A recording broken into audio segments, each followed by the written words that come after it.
नमस्कार, राष्ट्रबोध से मैं पवन केसवानी। छत्तीसगढ़ की धर्मनगरी कवर्धा में करीब 1.25 साल पहले 3 अक्टूबर 2021 को जिस स्थल पर भगवा ध्वज का अपमान हुआ था, उसी के करीब 108 फीट का भगवा ध्वज लगवाने के लिए जिस धर्मगुरु ने सबसे ज्यादा पहल की और जिसकी अगुवाई और जिसके निर्देश पर 108 फीट का भगवा ध्वज लगा, वे मौजूदा समय में ज्योतिष पीठ के शंकराचार्य स्वामी अभिमुक्तेश्वरानंद है, जिनसे मैं 1.25 साल पहले मुलाकात करने की कोशिश कर रहा था, लेकिन मेरी मुलाकात उनसे धरती पर तो नहीं हुई। आकाश में उड़ते हुए विमान में मैंने उनका एक इंटरव्यू किया। इसे संयोग कहें या सौभाग्य, मुझे नहीं पता यह सब कैसे हुआ। कवर्धा में भगवा ध्वज के अपमान के बाद मैंने अनेक वीडियो बनाए। उस दौरान स्वामी अभिमुक्तेश्वरानंद कई बार धर्मनगरी कवर्धा आए, मेरी मुलाकात उनसे नहीं हो सकी। मौका था तब जब मैं रायपुर से दिल्ली जा रहा था कॉन्फ्रेंस अटेंड करने, तब अचानक मेरी उनसे विमान में मुलाकात हुई। सनातन समाज के सबसे बड़े धर्मगुरु, मैं कहूँ इस कलयुग के सबसे बड़े धर्मगुरु शंकराचार्य होते हैं। ज्योतिष पीठ के पीठाधीश्वर जगत गुरु स्वामी अभिमुक्तेश्वरानंद से मेरी विभिन्न मुद्दों पे बातचीत हुई। विषय था छत्तीसगढ़ में धर्मांतरण किस तरह से हो रहा है और पंडित धीरेन्द्र शास्त्री को लेकर उन्होंने जो बयान दिया था। इसके अलावा रामचरितमानस को लेकर जो अपमान हो रहा है, जिसे सनातन के सबसे बड़े धर्मगुरु ने राष्ट्रीय ग्रंथ बताया और इस बारे में क्या कुछ कहा। आप ध्यान से उनकी बातों को सुनिएगा, एक एक शब्द पर गौर करें। उड़ते हुए विमान में ये बातचीत जब हो रही थी, आवाज बहुत ज्यादा स्पष्ट नहीं है, लेकिन आपको समझ में आ जाएगी। आप ध्यान से उनकी बातों पर गौर करें कि आखिर वो कह क्या रहे हैं। भारत के आने वाले कल को मजबूती प्रदान करने के लिए, भारत की सुरक्षा के लिए उन्होंने जो कुछ भी कहा, आपको उनकी बातों को दिल से लगाना चाहिए। ध्यान से उनकी बातों को आप गौर करें। इसके बाद मैं आपको कुछ और जानकारी दूंगा। आप क्या समझते हैं कि आने वाले समय में ये धर्मांतरण कितनी बड़ी समस्या हो सकता है छत्तीसगढ़ के लिए? देखिए, हम तो इतिहास से सीखते हैं और इतिहास हमको यह बताता है कि धर्मांतरण से बहुत बड़ी क्षति होने वाली है।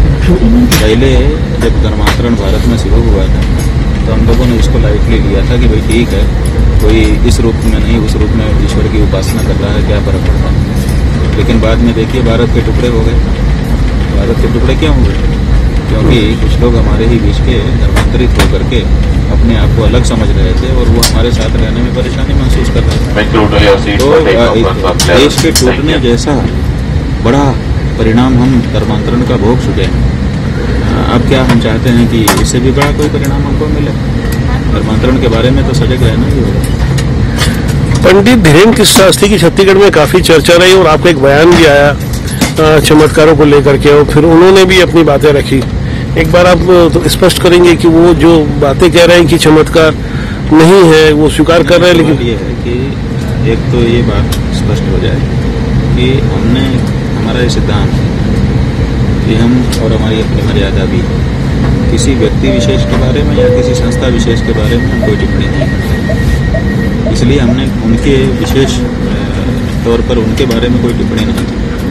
जहाँ तक चमत्कार के बारे में हमारे अपने विचार हैं, हमारा अपना अनुभव, उसको हमने पूछे जाने पर सार्वजनिक किया।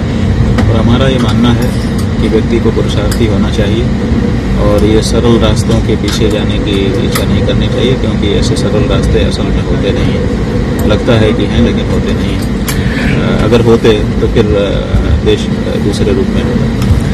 अभी रामचरितमानस की प्रतियां जलाई गई है और उसे लेकर के काफी आपत्तिजनक बातें कही गई और उसकी वीडियो बनाया गया। सनातन समाज काफी उद्वेलित है। आपका क्या कहना है इस बारे में? क्या सवाल ये है कि रामचरितमानस जो है वो अघोषित राष्ट्रीय ग्रंथ है। भारत में करोड़ों लोग रामचरितमानस को पढ़ते हैं। बचपन से हमने दीवारों पर गायत्री परिवार के एक स्लोगन को गौर किया होगा, जिसमें लिखा रहता है, हम बदलेंगे युग बदलेगा। क्या वास्तव में हम बदल रहे हैं और यह युग यूं ही बदल जा रहा है?